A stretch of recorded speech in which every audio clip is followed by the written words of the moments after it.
Hello, welcome everybody to this podcast series. We have three very interesting speakers here today with me. My name is Amaia Zurutuza. I'm the scientific director of Graphenea and I will be moderating this podcast. So these three speakers, they are all involved in three very interesting projects within the Graphene Flagship. And we want to discuss a bit and learn more about their individual projects. And the podcast is about Graphene Biosensors in healthcare. So let's start. Okay, here we have Spyros, that he's involved in the GRAPHERGIA project. Thank you for having me. Thank you to Graphene Flagship for hosting this event. It's very nice to be here and having this conversation with all of you. Great, welcome. And then we have Alexey. He's the coordinator of the MUNASET project. Welcome, Alexey. Hi, Amaia. Thanks for having me here. I'm Alexey Tarasov, coordinator of MUNASET, and I'm physicist by training, and I'm also professor of biomedical engineering at the Kaiserslautern University of Applied Sciences. And I'm glad to be here. Great. And last but not least, we have Vincent from Grapheal, and he's working in the project 2D Biopad. Welcome, Vincent. Thank you, Amaia, for having me. I'm Vincent, so I'm the co-founder of Grapheal. Grapheal is a part of the 2D Biopad project, and we are doing a graphene polymer biosensor for this project. Okay, great. So let's kick off the discussion. So what we want to know is to learn more about each of these projects. So let's start, for example, with GRAPHERGIA. So what is the motivation behind the project? The core motivation is to create autonomous and self-powered sensing mechanisms, which have the ability to be battery-less, no need for batteries, no need for charging, through textiles. So the clothes we wear, we want to energize them and functionalize them, for them to function as an energy supplier and as a sensor. That's basically the aim that GRAPHERGIA promises to deliver.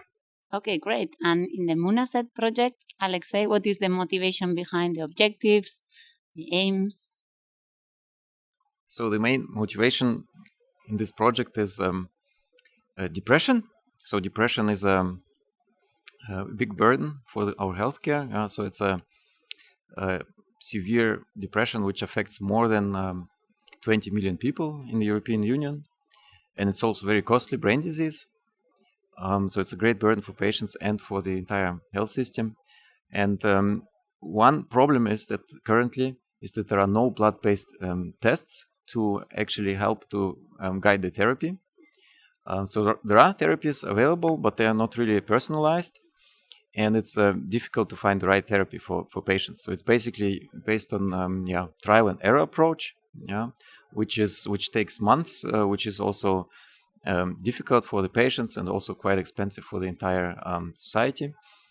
So therefore, our goal here is to develop new blood-based biomarker tools to actually help doctors to find this therapy faster and towards personalized medicine. Okay, great. And last but not least, Vincent, can you mention a bit about Biopad, the motivation behind the project, the objectives? Yes, so the 2D Biopad is tackling another neurological disease, which is affecting also a lot of Europeans, which is the Alzheimer disease. Again, for Alzheimer disease, we don't have blood screening tools. They are appearing the first clinical lab tools, but what we want to deliver with 2D Biopad is a screening point-of-care tool that can be deployed in nursing home. And so we can actually screen at early stage Alzheimer's disease, because we know that if we take at early stage this disease, we can stop or delay the appearance of the most serious problem. Okay, so listeners, you are listening to three new technologies that are really, let's say groundbreaking, because they are really fitting a market need. There is nothing available currently in the market. So now we want to find out a bit how you are going to achieve these ambitious aims, let's say. And we can start with Vincent now. So it's as you can imagine, it's a very challenging problem, because we actually combine two challenging technologies. The first one is to deliver a new type of sensor, which has never been on the market yet, even for simple disease, which is the biosensing based on graphene sensors. I will maybe go into much more in the details, but there are two types of sub-technology based on graphene, which is developed in the project with two different research groups. But the second challenge on top of that, the first one, is actually to detect a set of biomarkers which are present in blood at very tiny amounts. As you know, there is a significant barrier between the brain and the blood. And so the biomarkers which are significantly present in the brain, which are the hallmark of Alzheimer's disease, they are actually present in the blood, but with 100 times smaller amount due to these barriers. And so we have to detect at sub-femtomolar the amount of these biomarkers. And on top of that, it's not only one, it's 5, because one is not enough. And so it's the set of the 5 value, quantitative value, which give a picture of if you are subject to early stage of Alzheimer's disease. So it's very challenging project. But maybe the question is, how are you going to do it? Like, what are you going to use to achieve? So the way to do that is that we combine probes which are already known, such as antibodies and aptamers, mostly aptamers, which we developed during the project with an aptamer developer, which is part of the consortium. And these aptamers are small DNA strands, which actually coil and create a hook that are able to attract and bind on the surface of graphene. And this binding is giving a signal we detect, even at tiny amounts. And this binding creates a distortion, such as the change of resistance in the graphene layers. Okay, so the keyword here is graphene for the moment. Okay, what about MUNASET, Alexey? How are you going to do it? So we want to measure biomarkers similar to the previous project. So we also are targeting a panel test, so several biomarkers, because one biomarker is usually not enough, so it's not specific enough. And in our case, these are different biomarkers. So these are enzymes called proteases. So they are everywhere in our body, and they are also involved in this depression. And actually, the levels of different proteases can be increased or decreased during the therapy. So we can, for example, later on compare these patients with and without treatment and see what the results are and how these biomarkers behave. Now, about our technology, so it consists of several parts. So first of all, our sensor needs to be very sensitive. This is why we use graphene field effect transistors. So these are highly sensitive devices that can detect charged species. The sensors need to be also selective. So to achieve selectivity to different biomarkers, we need custom-made peptides that we designed during this project. And these peptides, they can interact with proteases. And as a matter of fact, we are measuring the activity of these proteases, which means that they can actually cut these peptides that are bound on the surface of graphene. And therefore, we see a signal change if there is a protease in the sample. And third point is we need to be also, our sensors need to be stable and reproducible. And this is why we also want to integrate them on a readout chip. So we have a multi-analyte detection system. So there are many different graphene chips that are very reproducible and stable. So these are the 3 components we need to get this going. Okay, and for the wearable self-powered sensors, how are you gonna achieve this type of sensors? The aim is to have an autonomous device. So the first thing you have to look at is how to implement it on an everyday basis, so as not to disrupt the patient's life and normal way of living. So you have to add a non-disruptive apparatus. So it has to be really thin, really lightweight, and all that. So what we've designed is a prototype, a way to functionalize textiles. So you place graphene on top of everyday clothing, which in turn can generate energy, and then via sensors based on graphene triboelectrically, with triboelectric nanogenerator effect, generate enough charge to power the sensors themselves, so as to have a monitoring of heartbeat, a monitoring of the gait of a person, the way they walk, which can then be preemptive as a not as a therapy, but as a indicator that somebody might have a problem in the future. So the way we functionalize the textiles is based on graphene, as I said, and we want to create a non-disruptive apparatus which can be applied on everyday clothing as we know it. Okay, perfect. And maybe now I think it's important also for the audience to know a bit about the impact, right? I mean, what is the expected impact of each of these three different, let's say, technologies, right? So maybe we can start with the Spyros. Right, sure. Yeah, as we know, to have a clinical diagnosis, you need to go to the doctor and have a checkup every now and then. So what the application of GRAPHERGIA aims to do is to bypass that aspect of the whole deal. So you have a continuous device that continuously can do the diagnosis preemptively for cases such as cerebral palsy, maybe spinal problems or walking problems, and even Parkinson's disease and all that. The impact is multifaceted because it affects people of all ages, mainly the elderly, of course, who have a big problem with cables, batteries, and changing and all that. So the autonomous factor is at play there. But it will also help with people such as athletes and whatsoever. Okay, very interesting. What about in the MUNASET project? So the goal of the project is to demonstrate the sensing principle for several proteases. This is what we want to do. So we started at technology readiness level 3, and we are going to move it towards 5. What does it mean? This means that our sensor will work in a lab environment. So this is our project goal. And beyond that, of course, we envision that these devices will be developed further.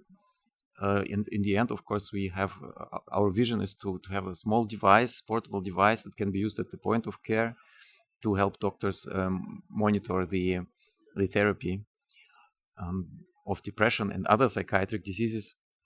Beyond that, I think in general we have a very flexible platform that can be also adapted to other biomarkers, especially if we use the peptides I mentioned. So we can also synthesize other peptides. So there is many options. So we can also contribute to diagnostics, for example, of other diseases, including cancer. And beyond that, it's also interesting for us to study, for example, protease inhibitors. So it's a related topic, and this can be interesting for drug screening applications in the future. So these are the impacts that we have in mind. Okay, very good. And for the 2D bio part? Yes, so the impact is indeed to have a better screening of the population. Actually, there are many types of dementia. And actually, Alzheimer's disease is rather underdiagnosed in Europe. And as I said, if we can find, even before the first symptoms, the precursor of this disease, we can really act in a more decisive way and delay the most problematic symptoms. So that's, I think, a very important impact.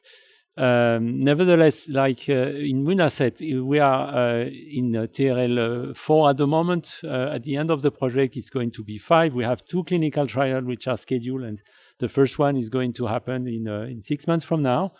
And at the end, it's more. It's not going to be a diagnostic device. I think we're not intended to do that. It's more going to be a screening device, which has a bit different ethical implications, because we don't want to say after this test that you have the disease. It's more like having a pattern which need to be confirmed with more advanced diagnostic device, such as brain scan, for example.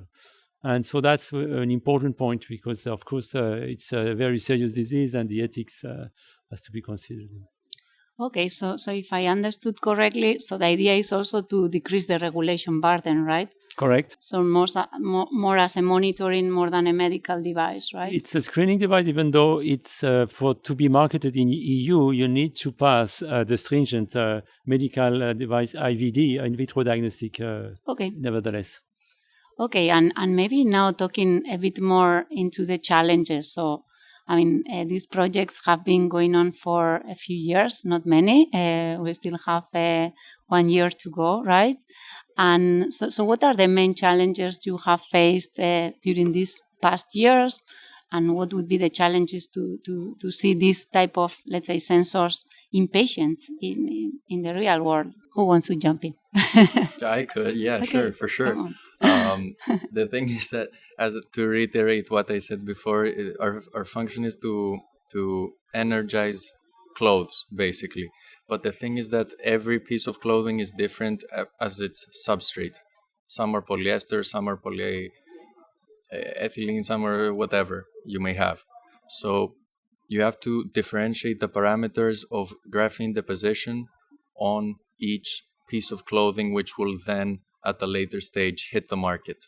So that's a big challenge to find the actual pairing of parameters needed for each piece of clothing, so that it's not constricted, like the people who will use it tomorrow, the day after tomorrow, metaphorically speaking. They don't have to use one type of clothing. They can implement it in whatever piece of clothing they wear. They don't have to care about that as well as their health problems. That's a big challenge to create pairings of manufacturing processes and optimize these couplings. Yeah, and also another thing I think of is washability, right? I mean, Exactly. this must be a hot topic for textiles because we wash them very often, and yeah. Of course, you have to have a way to encapsulate the process you've created on top of the textile and make it durable and make it long-lasting. So to negate problems such as the one you presented right now. So it is challenging. It is multifaceted. It's like the colleague said before. It's also aiming at TRL 5 and a pilot level, but we're doing the best we can, of course, as always, and it's looking good. Yeah, regarding this Alzheimer disease screening device, the main challenges is to reach the sensitivity level which are needed to detect it, because we need to be quantitative. It's not 0 or 1 like in COVID when you don't have the protein of the virus or you have it. In the case of this biomarker between a healthy patient and the disease, it's just a factor 2 at the femtogram level. So it's really, and you need to be quantitative with a cutoff well defined. And that's not only on 1, but on the 5. And that's very challenging because if we cannot reach one of these limits, the system will not work correctly. And we cannot afford that for such a very serious disease. So that's, I would say, the first biggest challenge we face now. Okay. Alexey? In our case, selectivity was one of the challenges in the initial phase of the project. These biomarkers that I mentioned, these proteases, I mean, they are quite similar. Yeah, even though these are different molecules, they are still quite similar in terms of structure. So it is not easy to find peptides or capture molecules that can interact selectively. So this took us a while, several optimization steps to develop, to synthesize these peptides, to characterize them carefully. And we already published several scientific papers about this topic, about these peptides and also the initial assay. So I think we have solved these challenges now. So we have several peptides now that are optimized towards these biomarkers. And one of the next challenges will be to measure actually clinical samples. So we have already collected clinical samples from patients with depression that also had some treatment, and also control samples that don't have depression or didn't have treatment.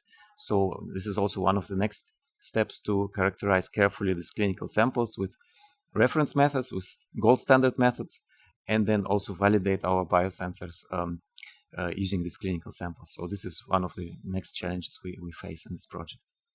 Okay, and maybe now to compare a bit what is the situation, let's say, in Europe or in the rest of the world. I mean, what do you think about your technology? How is it positioned? Is Europe well positioned, or are we losing to race versus Asia or the United States or other parts of the world? Vincent, what do you think? I think for graphene, at least, there is a task force in Europe which is well organized, thanks to all the 12 years of work of this Graphene Flagship. I would say that's put really Europe in a very nice position. Nevertheless, I would say I'm traveling quite often in Asia, in South Korea or in China, and I'm very impressed by the progress they're making in this subject as well. And in China, we don't realize how much they also invested in graphene. And they do have both academic excellence now and industrial knowledge and industrial transfer, which is also very impressive. So I would say, yes, in Europe, we have a very good position, especially on this biomedical application, I would say. But in China, it's going very well also. And in Asia, we're going to see a large development in the coming years. Alexey, what do you think? I think Europe is well positioned in this field. So our sensors, I mean, they really need some interdisciplinary collaboration. Yeah. So the components of our sensor, they are all made in Europe. Yeah. So we have partners across Europe who contribute to this project. Yeah. So we have graphene, the raw material fabricated here. So we have the peptides fabricated here. We have the integration done in Europe as well. So all the components, so the entire value chain is made in Europe, which is, I think, great, and it's possible because of this big Graphene Flagship funding that is available here. Nevertheless, I mean, of course, I have to agree with Vincent. I mean, there is competition, and we have to be careful. Yeah, so we need to move fast to get this towards higher TRL levels and to the market. And Spyros, what do you think about the smart textiles or monitoring health? Our take is aligned with what Vincent referenced, the fact that it's been a push and pull relationship between Asia and Europe, and who gets the head start and who is not. I think during the past few years, the past 1 and 2 years, it's gotten to a point where Europe is a very close second. The innovation happening over there is an aspiring one, of course. The thing is that in Europe there are more forefronts of development. The issue with the consortia we have, is that you have many different viewpoints in the same project, which can promote development and projects in general inside the Graphene Flagship initiative, which I think will help us in future to get the head start once more. Yeah, I think people listening, I think you can see that collaboration seems very critical in Europe. So we need to be together on this in order to make it happen, right? And improve patients' life, European patients' life. So I think we can maybe close here the discussion. I don't know if you have any last points. Take-home messages? Vincent? I think, the consortium is key, and not only on the technology, but also on the clinical levels. In the case of 2D Biopad, we have 3 clinical level at 3 places across Europe, Finland, Germany, and Greece. And of course, the input and the feedback from the clinician is key for this kind of healthcare project. So it's also thanks to this networking of the clinics, and which is also very important. Okay, so thank you for listening, and watch this space.